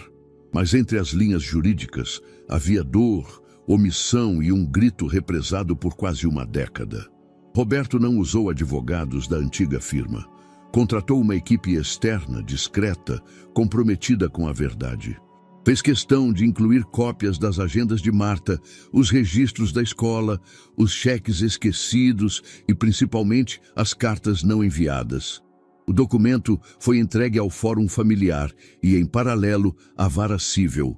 O nome Antunes nos autos causou alvoroço imediato. No mesmo dia, o telefone de Marta tocou dezenas de vezes. Celso foi citado formalmente no final da tarde. A guerra começara. Em casa, Lia e Luna observavam o pai com atenção. Ele tentava manter o semblante calmo, mas elas sentiam o peso daquilo. O silêncio nos intervalos, as ligações rápidas, os olhos fixos nas pastas e papéis. "Pai, a gente vai precisar sair daqui?" perguntou Luna, enquanto ajudava a lavar a louça. "Não, pelo contrário. Agora é que a gente vai ficar de pé. Mas eles são poderosos, né?" "São, mas a verdade é maior." No hospital, Beatriz já conseguia sentar na cama com apoio. O rosto estava menos abatido, os olhos mais firmes. Roberto entrou no quarto com um envelope na mão. "Estão nos chamando para a audiência preliminar sobre a guarda definitiva. E você foi convocada para depor." Ela engoliu em seco. "Como testemunha? Como peça central?" Beatriz olhou pela janela. Um instante de silêncio se fez, como se ela consultasse um velho relógio interno. "Vou. Tem certeza? Ainda está se recuperando." "Justamente por isso. Não posso deixar que a recuperação signifique calar de novo." Ele se sentou ao lado dela. "O seu depoimento pode mudar tudo, mas também vai te expor. Celso vai te pressionar. Marta vai desmentir. Eles sempre tentaram me silenciar. Mas agora, com as meninas protegidas, com você ao lado delas, eu posso suportar." A primeira audiência ocorreu uma semana depois. Sala simples, juiz atento, ar-condicionado zumbindo num canto. Marta entrou de cabeça erguida, acompanhada de Celso e 2 advogados de renome. Roberto sentou-se sozinho do outro lado, com sua equipe. Beatriz entrou alguns minutos depois, amparada por uma enfermeira. A tensão no ar era palpável. O juiz iniciou a sessão com os autos da guarda provisória e a contestação por parte da família Antunes. "Estamos aqui para determinar se o senhor Roberto Antunes está apto à guarda definitiva das menores Lia e Luna Lopes." Celso levantou-se. "Excelência, gostaríamos de esclarecer que houve um mal-entendido nos anos anteriores. A senhora Beatriz Lopes afastou-se por vontade própria e não houve interferência direta por parte desta família." Roberto apenas levantou uma das agendas. "Gostaria de apresentar, com autorização, as agendas pessoais de Marta Antunes, com instruções detalhadas de afastamento, bloqueio e perseguição à senhora Beatriz." O juiz recebeu o material. Fez anotações. Marta manteve a expressão neutra. Beatriz então pediu para falar. Levantou-se com dificuldade. Todos se calaram. "Excelência, durante anos tentei fazer contato com o pai das minhas filhas. Escrevi cartas, fui à empresa, liguei para números fixos, enviei bilhetes, fui barrada. Por segurança, por advogados, por gente que dizia me proteger, mas eu só queria que minhas filhas tivessem um pai. E fui impedida." "Pode afirmar que houve perseguição intencional?" "Sim, as anotações de Marta confirmam isso. E os advogados da empresa, sob comando do Dr. Celso, ameaçaram instituições públicas para que minha presença fosse apagada." Marta pediu a palavra. "Excelência, com todo respeito, minha intenção era proteger meu irmão. Ele estava prestes a assumir uma multinacional. Não podíamos permitir escândalos. Essa mulher sumiu. Depois apareceu com 2 crianças. Beatriz a encarou. "Eu sumi porque você apagou meu caminho. E agora ele encontrou." A sessão terminou com a solicitação de análise pericial nos documentos e a manutenção da guarda provisória com Roberto.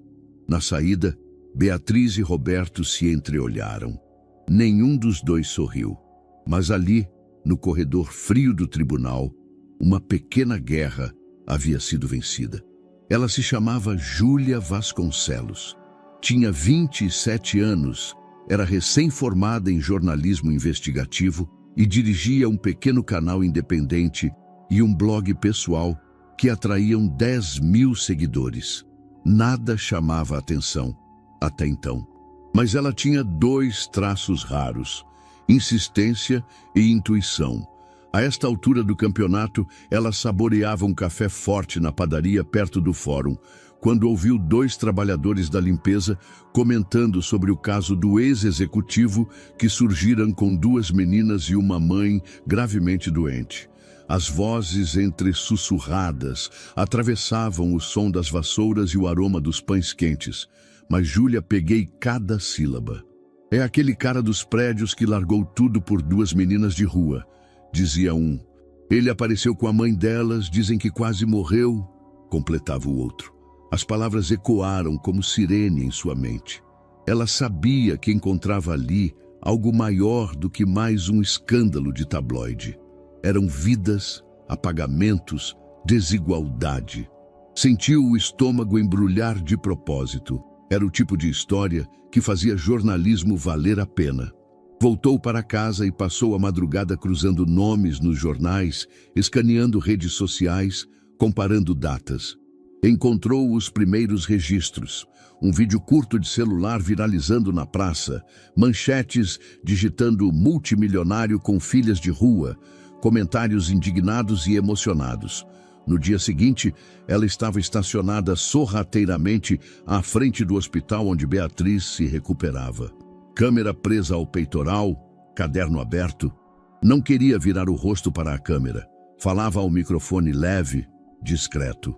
Meu nome é Júlia Vasconcelos. Estou investigando um caso que começa com 2 meninas e uma mãe à beira da morte e termina com uma família questionando suas próprias verdades. Ela se dirigia então a moradores do cortiço onde Beatriz vivera até ser hospitalizada. Naquele ambiente, a linguagem era viva, sem filtros. Conversou com Gisele, moradora antiga. Lá, todo sábado, umas meninas pequenas ficavam com flauta e latinhas tocando. Às vezes eu dava pão, às vezes só ouvia. A mãe delas, coitada, sempre com tosse. Já a câmera balançou levemente. O cenário pobre, os risos contidos. Mas algo ali remexeu Júlia por dentro. Aquela mulher que tocava a vida por não ter escuro onde se esconder. Depois entrevistou Ernesto, que morava no cortiço ao lado. Elas vinham todas as manhãs, pediam água, carinho, mas esse advogado grandão do lado direito, o tal do Celso, vivia por ali. Ouvi dizer que levou um papel dizendo que não podiam aparecer.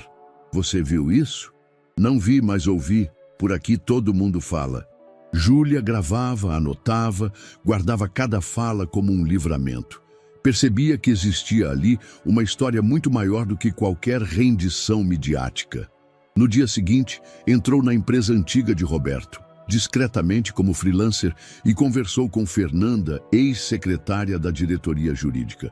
Você trabalhava com a Beatriz? Perguntou ela, ainda com voz trêmula. Sim, vi cartas, algumas rasgadas, uns memorandos com instruções. Ela balançou a cabeça. Um dia vi um papel indo para o lixo, um envelope dela com seu nome escrito, várias folhas juntas, e eu pensei, coitada. Júlia encostou a câmera discretamente no banco do carro. E depois? Acho que chamaram ela de inconveniente. Foi orientado a desaparecer. Só a intuição, àquela altura, já dizia tudo. Cada peça encaixava na lógica do esquecimento forçado. Ela buscou o guarda-chuva num canto e foi até a secretaria da escola municipal. Queria confirmar se a recusa fora realmente oficial. Esperou em fila, pediu acesso ao processo. Algumas secretárias olharam com relutância. A trama era delicada, institucional. Sim, houve um memorando da secretaria com assinatura da assessoria jurídica da empresa de seu irmão, disse uma, abrindo o arquivo. Ele orientava a não receber a matrícula de menores ligadas àquela mulher. Júlia anotou mais detalhes, pediu cópia, tudo com cuidado, tudo oficial. Sabia que precisava conectar cada ponto, o silêncio institucional, a intervenção do jurídico, as agendas, as cartas, um todo coeso. Naquele mesmo dia, Luca, O assessor de comunicação de Júlia telefonou. Julinha, público reagiu. O trailer está viralizando, mas disseram que você precisa entrevistar Padre Gabriel. Ele ajudou essa família, apoiou a Beatriz. No dia seguinte, ela encontrou Padre Gabriel numa capela simples, longe de holofotes. Eu vi aquelas meninas chorando para a mãe respirar. Vi uma pulseira igual a que vocês mostram nos vídeos. Ele voltou, mas elas ainda tinham medo. O padre a abraçou com olhos cheios de verdade. A voz da capela ecoou com ecos de calor humano. Alguns dias depois, Júlia pediu uma entrevista com Roberto no apartamento novo. Chegou a pé, tocou a campainha e quase pediu desculpas. Era um momento íntimo. Ele atendeu, leve, acolhedor, mas estava inquieto. Sabia da mudança, mas ainda não queria rótulos. Oi, sou a Júlia, disse ela entrando. Lia e Luna espiaram por trás da porta curiosas. Eu ouvi sobre vocês e escrevi e vi e percebi que era muito mais do que uma história. Poderia me contar, senhor? Câmera acionada. Luz nitrada. Começou com voz firme. Eu era cego.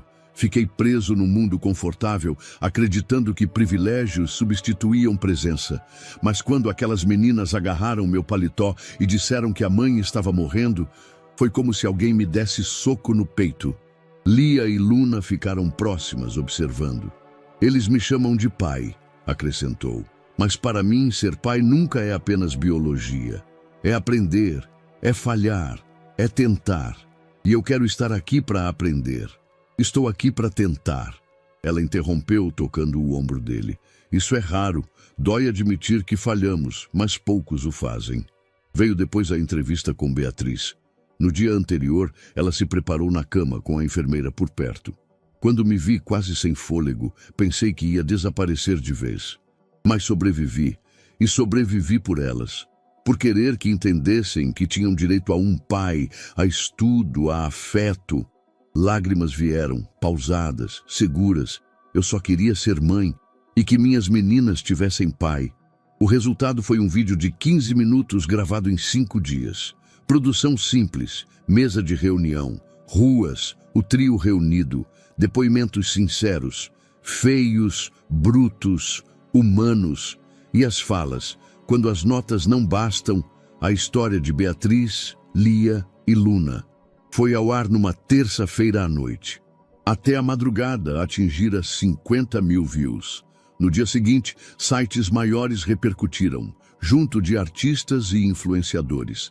Nas redes sociais, o que começara como hashtag Vozes que não se calam ecoaria em outras redes. Colunistas escreveriam sobre maternidade invisível. Debates emergiriam sobre desigualdade, silenciamento e poder. A manhã da audiência decisiva chegou envolta de tensão. O fórum estava lotado. Familiares, advogados, jornalistas e até moradoras da antiga vizinhança de Beatriz. Entre eles, a jovem jornalista Júlia, presente discretamente ao fundo. Ao entrar na sala, Roberto sentiu a energia mudar. O formigolho no estômago veio acompanhado de silêncio respeitoso. Beatriz entrou apoiada por uma enfermeira. Lia e Luna se mantinham quietas no canto, com olhares curiosos. O juiz assumiu a palavra pontual. Esta sessão dará prosseguimento ao processo de guarda definitiva das menores e às ações de responsabilização contra Marta Antunes e Celso Andrade. O advogado de Roberto iniciou seu interrogatório com firmeza. Senhora Beatriz, o senhor pode confirmar que foi vítima de um processo sistemático de tentativa de afastamento de suas filhas e supressão de provas? Ela assentiu, visivelmente emocionada. Em suas. Nos impediram de estudar, de vê-las crescer. Escreveram cartas que não foram entregues, quantificaram nosso desaparecimento como risco à reputação. O advogado cruzou com o juiz. Pode descrever como isso te afetou? Ela engoliu seco. Quando tomaram minha voz, tiraram meu chão. Fui obrigada a escolher continuar invisível ou lutar. E lutei para que minhas filhas tivessem pai, identidade, família. O juiz fez anotações. pediu silêncio. Foi a vez de Celso responder. Com voz firme, tentou contornar. Excelência, sempre agimos para proteger a integridade da empresa e do senhor Roberto. Em momento algum, houve intenção pessoal. Mas Roberto pediu a palavra com um olhar impenetrável. Eu apresento as agendas e correspondências que comprovam ordens diretas de Marta e comunicação formal de Celso, pedindo bloqueio de minha ex-companheira. O advogado adversário tentou minimizar. São apenas anotações informais. O juiz exigiu que todos os documentos fossem exibidos. Naquele instante, Marta ficou pálida. Sumiram as linhas duras que mantinham sua postura ereta. Celso mordeu o lábio. Outros ex-funcionários depuseram. A ex-secretária confirmou ter encontrado cartas rasgadas. O estagiário relatou as mensagens internas sobre monitoramento. A diretora da escola ratificou a carta do jurídico. Um coro de testemunhos convergiu numa mesma direção. Sim, houve sabotagem. A cada palavra, o silêncio reverberava. A defensoria pediu tempo para rebater. Por fim, o juiz se levantou. Considerando as provas apresentadas, agendas, correspondências lacradas, depoimentos consistentes, reconheço que houve interferência intencional e injustificável na relação familiar de Roberto com suas filhas e a mãe delas. Declaro a guarda definitiva de Lia e Luna a Roberto Antunes, bem como o reconhecimento legal de paternidade. Além disso, determino que Marta Antunes e Celso Andrade respondam por abuso de direito familiar e tentativas de ocultação de provas. A bomba explodiu silenciosamente, mas com impacto. Lágrimas correram pelo rosto de Roberto. Beatriz olhou para as filhas que se agarraram nela. Era como se o mundo finalmente tivesse se realinhado. Ao final da audiência, na escadaria do fórum, jornalistas cercaram o trio. Júlia estava lá, câmera na mão. Ela captou a saída deles. Roberto abraçando Beatriz, Lia e Luna unidas. A reportagem, aos poucos, saiu em destaque. O julgamento da verdade, paternidade reconhecida e manipulação desmascarada. Naquele fim de tarde, o apartamento ressoava com um riso suave das meninas. Um eco de liberdade.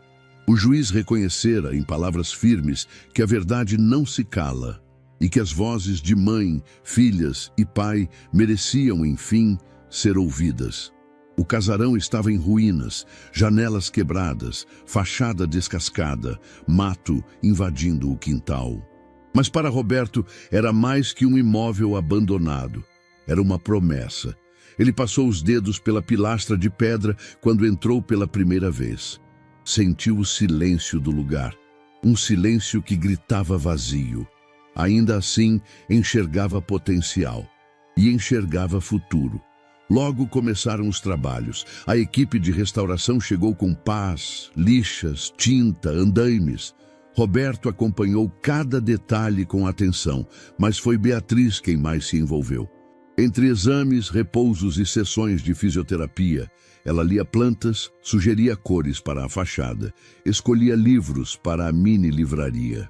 Numa manhã, Roberto encontrou-a no jardim rasteiro de Luvas, regando mudas de plantas que haviam decidido preservar. É para o cantinho da leitura, explicou ela, erguendo o regador. As crianças precisam de cheiro de terra quando estiverem lendo. Ele sorriu. A viu não como a mulher desvanecida no hospital, mas como agente ativa de mudança. Uma companheira. No salão principal, as paredes ainda aguardavam pintura, mas havia mesas de madeira se formando no centro, estantes sendo montadas para a futura livraria, uma pequena cozinha para oficinas de culinária comunitária. À tarde, Roberto esteve ao lado de Lia e Luna.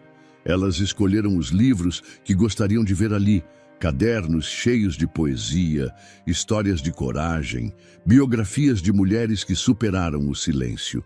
Elas liam juntos, entregavam folhas de sugestões para obras que poderiam inspirar outras crianças. Semanas depois, chegou o dia da inauguração. O casarão estava irreconhecível, fachada pintada de um tom entre salmão e pêssego, janelas com moldura branca, portas de madeira nova. Havia cadeiras dobráveis enfileiradas, caixas de som discretas, tapetes no chão de madeira encerada.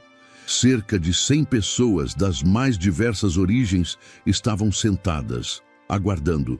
As paredes agora exibiam murais feitos por mães e crianças da comunidade. Desenhos de mãos dadas, silhuetas de família, corações e notas musicais. No centro, um banner discreto dizia: Casa Beatriz, cultura, leitura e acolhimento. Beatriz entrou com dificuldades, apoiada por Roberto. O vestido era simples, mas iluminado de emoção. As meninas estavam ao lado, de paletó e camisa, levando os instrumentos. Antes do corte da fita, Roberto fez um breve discurso. Esse espaço não é só para nós. É para todos que foram deixados sem voz, que foram empurrados para os cantos, ou que tiveram sua existência negada. Aqui, cada livro, cada nota musical e cada palavra tem valor. E essa casa leva o nome de quem lutou para existir: Beatriz. Os aplausos foram calorosos. Chegou o momento da apresentação. Lia começou com uma percussão suave, palmas sobre uma tábua, em ritmo cadenciado. Logo em seguida, Luna iniciou uma melodia na flauta doce. A música fluiu, com pausas curtas e tons de esperança. O ambiente inteiro se iluminou. Pessoas secavam os olhos. Um senhor idoso sorriu contando passos baixos para seguir o ritmo. Uma mãe segurou forte a mão da filha. Haviam moedas no chapéu de tecido da entrada, mas a riqueza estava ali, no ar. Beatriz soltou o braço de Roberto e se aproximou. Chorou, enxugou os olhos.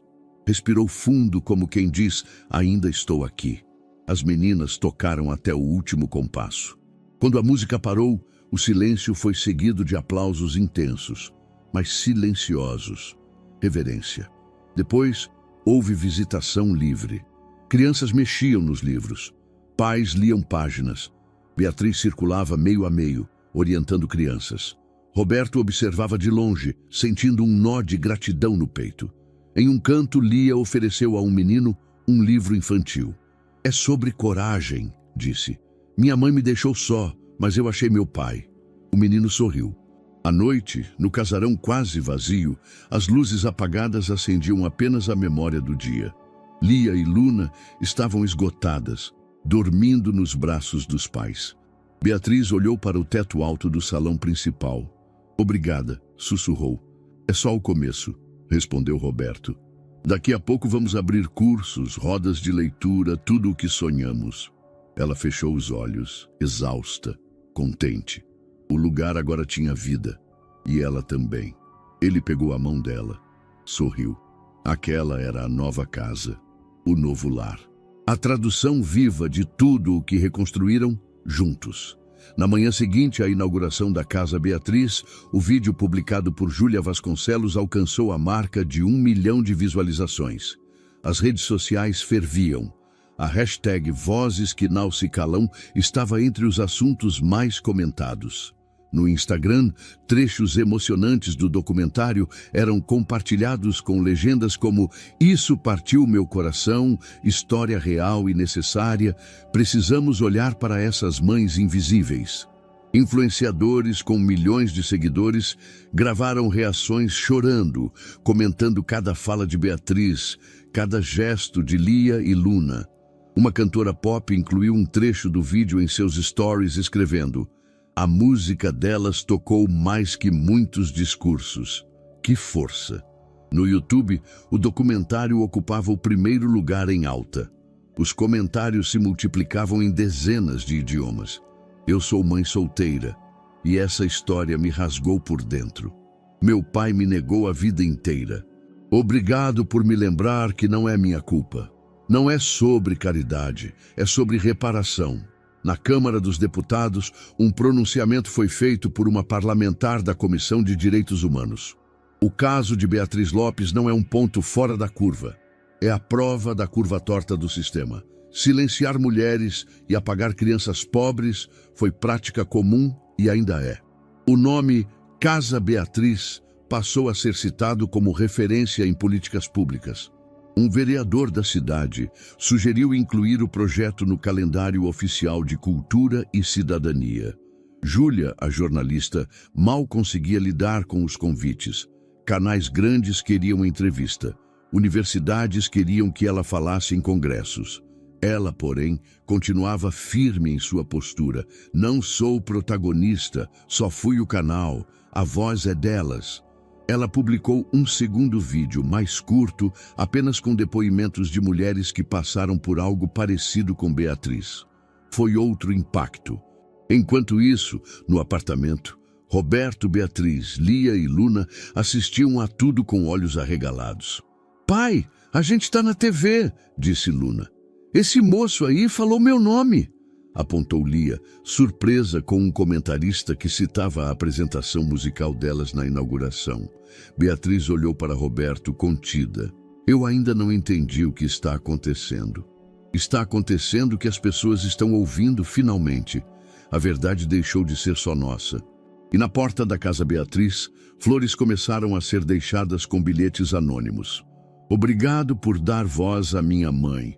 Sou Lia também. E agora me sinto menos invisível. Vocês são farol." Pais chegavam com filhos, mães com crianças no colo, educadores, artistas de rua, vizinhos, todos queriam visitar, tocar, ouvir. Um garoto de 12 anos perguntou se poderia doar seus livros preferidos para a livraria da casa. Uma menina deixou uma flauta de brinquedo com um bilhete, para outras meninas tocarem quando tiverem medo. Na manhã de sábado, um pequeno grupo se formou em frente à praça, onde Lia e Luna haviam tocado pela primeira vez. Sem aviso, sem estrutura, só emoção. Alguns levaram instrumentos, outros cartazes com frases como "As filhas que resistiram, toda Beatriz importa, não há mais silêncio." Roberto, ao ver a cena por vídeo no celular, ficou em silêncio por longos minutos. "Você acha que isso vai durar?" perguntou Beatriz cautelosa. "Se depender da gente, vai, mas agora é maior do que nós." O sol da manhã espalhou seu brilho sobre o novo bairro. Casas antigas dividiam calçadas largas com árvores floridas. Havia sinais de vida, varais com roupas coloridas, uma senhora sorrindo ao sentar no alpendre com xícara fumegante. Em frente à casa modesta, que agora era lar deles, Lia e Luna alinharam mochilas novas. "Você colocou o nome certo na ficha?" perguntou Luna, ajeitando a alça. "O da gente de verdade?" perguntou Lia, apontando para os nomes completos, com o sobrenome Antunes. Elas vestiam o uniforme, saia midi, sapatos fechados e cabelos penteados. Havia orgulho estampado nos olhos delas. "Não vai ser fácil", disse Roberto com o alento de um ritual. "Mas esse é o primeiro passo para algo firme." Os pés das meninas tocaram o chão da calçada. Pulso acelerado. Era o rito da reconstrução. Deixaram a mão dele e abraçaram Beatriz, que estava no batente da porta, segurando um livro. Ela sorriu, contida, mas seus olhos brilhavam. "Boa escola, filhas." Ela abriu os braços. Entraram. Ela fechou a porta devagar. Roberto as observava, cada respiração delas, cada passo. E logo, um susto, um riso de contagem. 3, 2, 1. E elas partiram em direção à escola. Ele olhou para Beatriz, que abriu o livro no colo. O título, Cartas para Minhas Meninas. Era o primeiro livro da livraria da Casa Beatriz, um exemplar dedicado por uma das pacientes da inauguração. Ela passou o dedo pelas páginas, lendo num sussurro. Lá atrás, o sol refletia no parapeito, iluminando o rosto dela, seus fios quase dourados pela luz suave. Sua expressão era de paz, reconstrução. Aquilo que há meses parecia impossível estava ali. Uma mulher que leu, um pai que espera, um lar que respira.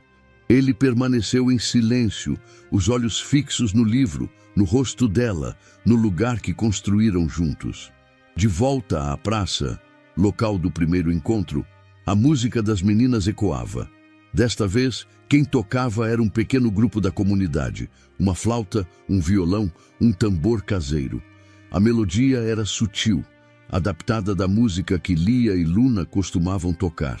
As notas subiam por entre as árvores e alcançavam quem passava. As pessoas paravam. No banco, um homem idoso ergueu a cabeça. Uma mulher puxou o filho pelo braço para ouvir. O som cruzou carros e buzinas, parando o mundo por alguns instantes.